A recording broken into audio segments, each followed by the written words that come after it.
আমরা প্রোটোকল চাচ্ছি না, কিন্তু আমাদেরকে প্রোটোকল দিয়ে দেওয়া হচ্ছে, আমাদেরকে স্যার বলা হচ্ছে। এখানে খেলাটা এটা না যে আমাদেরকে স্যার বলা হবে এবং সাধারণ মানুষ আমাদের সমালোচনা করবে। আমলাতন্ত্রের ট্রেডিশনাল অংশটা এটা চাচ্ছে, বিষয়টা এমন না। আমলাতন্ত্রের ট্রেডিশনাল অংশ চাচ্ছে আমরা সত্যিকার অর্থে স্যার হয়ে উঠি। তারা আমাদেরকে স্যার বলবেন এবং আমরা স্যার হয়ে উঠব, তাহলে তারা নিরাপদ থাকবেন। কিন্তু আমরা তাদেরকে নিরাপদে রাখবো না, নিরাপদে রাখতে চাচ্ছি না।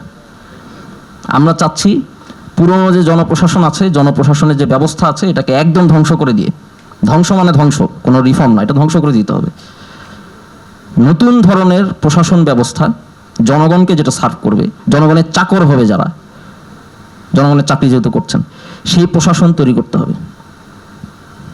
তো এটা হচ্ছে গভর্নমেন্টালিটির আলাপ। বিচার বিভাগের জায়গা থেকে যেটা বলবো সেটা হচ্ছে বিচারের যে কাঠামো এখানে আছে সেটাও হচ্ছে আমার বাপদাদারা আন্দোলন করবে, বিদ্রোহ করবে, তাদেরকে ধরে এনে নির্বাসনে পাঠিয়ে দেওয়া হবে, এই জন্য বিচার ব্যবস্থাটা তৈরি করা। একদম সিম্পল, এখানে মানে কোনো প্যাচ নাই। তো সেই জায়গা থেকে আমাদের এখানে বিচার ব্যবস্থাটা তৈরি করার ক্ষেত্রে যে আইনি ভাষাগুলো আছে, উকিলি ভাষাগুলো আছে, এগুলো থেকে একটু বেরোতে হবে।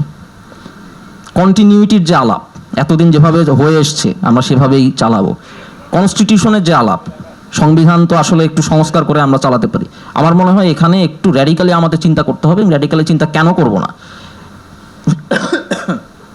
বিশ্বে বড় বড় পরিবর্তন, ফ্রেঞ্চ রেভলিউশন, রাশিয়ান রেভলিউশন, বাম ডান এখানে দেখার বিষয় না। হোয়াট এভার রেভলিউশন যেটা, সেখানে যা ঘটে বাংলাদেশে কি তার চেয়ে কম ঘটেছে কিনা?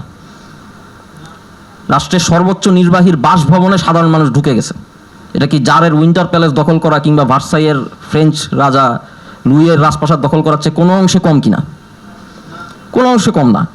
তাহলে কেন আমরা তারা যেটা করতে পেরেছেন সেটা করতে পারছি না? এলো ভিশন মুশকিল আসান অফার। যে কোনো ব্র্যান্ডের পুরনো ফ্রিজ নিয়ে চলে আসুন ভিশন শোরুমে আর নিয়ে যান নতুন ভিশন ফ্রিজ 20% পর্যন্ত ছাড়। ইউরোপে তারা হচ্ছে যে রাষ্ট্র তৈরি করেছেন জনগণের জন্য, আমরা সেটা করতে পারছি না। আমরা কেন কন্টিনিউইটির আলাপ তুলে বিচার বিভাগকে, কনস্টিটিউশনকে আমরা উপনিবেশিক কাঠামোর মধ্যে রেখে দিতে চাচ্ছি? আমাদের এখান থেকে বেরোতে হবে এবং সেখানে যারা বিচার বিভাগীয় এবং আইনজ্ঞ আছেন, যারা নেতৃত্ব প্রদান করবেন, আমরা দেখেছি শাহদিন মালিক তাকে কমিশনার করে একটি সংবিধান সংস্কার কমিশন হয়েছে, বিচার বিভাগীয় সংস্কার কমিশন হয়েছে। তারা যদি এই কাজে নেতৃত্ব দেন তাহলে আমরা দেখতে পাবো যে জন আকাঙ্ক্ষার যে বাংলাদেশ, ঔপনিবেশিক কাঠামোর বাইরে যে বাংলাদেশ, সেটি তৈরি হবে। একদম সর্বশেষে যে কথা বলে আমি যে আকাঙ্ক্ষাটি রেখে আমি শেষ করব সেটি হচ্ছে বাংলাদেশ বর্তমানে পোস্ট কলোনিয়াল যে নেশনগুলো যারা ঔপনিবেশিক কাঠামোর ভিতরে ছিল, আফ্রিকায় বা এশিয়ায়, বিশেষ করে দক্ষিণ এশিয়ায়, তাদের মধ্যে নেতৃত্বের জায়গায় আছে। এই ঐতিহাসিক জায়গায় আমরা চলে আসছি। এই দেশগুলো 60-70-এর দশকে পতাকা পেয়েছে, জাতীয় সঙ্গীত পেয়েছে, জাতীয় প্রতীক পেয়েছে, এটাকে স্বাধীনতা মনে করেছে। 50 বছরে তারা বুঝতে পেরেছে এটা স্বাধীনতা না। মানুষের জীবনে স্বাধীনতা প্রতিফলিত না হলে, তার আর্থসামাজিক সুযোগ না থাকলে, তার বাক স্বাধীনতা না থাকলে সেই স্বাধীনতার কোনো অর্থ নেই। এই জন্য দ্বিতীয় ওয়েভ, সেকেন্ড ওয়েভ স্বাধীনতা সংগ্রামে শুরু হয়ে গেছে এবং দক্ষিণ এশিয়া, শ্রীলঙ্কা আমরা দেখেছি আমাদের আগে, এই জন্য তাদেরকে সাধুবাদ। কিন্তু তারা গণ অভ্যুত্থান করার পরেও পুরনো কাঠামোকে বাদ দিতে পারে না। আমরা এখন শ্রীলঙ্কার চেয়ে অনেক এগিয়ে আছি এবং তৃতীয় বিশ্বে আফ্রিকার এবং এশিয়ার উত্তর উপনিবেশিক রাষ্ট্রগুলোর মধ্যে বাংলাদেশ এখন নেতৃত্ব দিচ্ছে।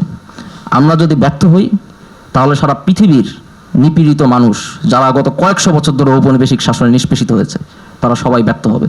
আমাদেরকে তৃতীয় বিশ্বের মানুষের জন্য, সাউথ এশিয়ার জন্য একটা মডেল রাষ্ট্র হিসেবে তৈরি হতে হবে, বিশ্ব মানবতার খাতিরে, আমাদের দেশের জনগণের খাতিরে তো অবশ্যই।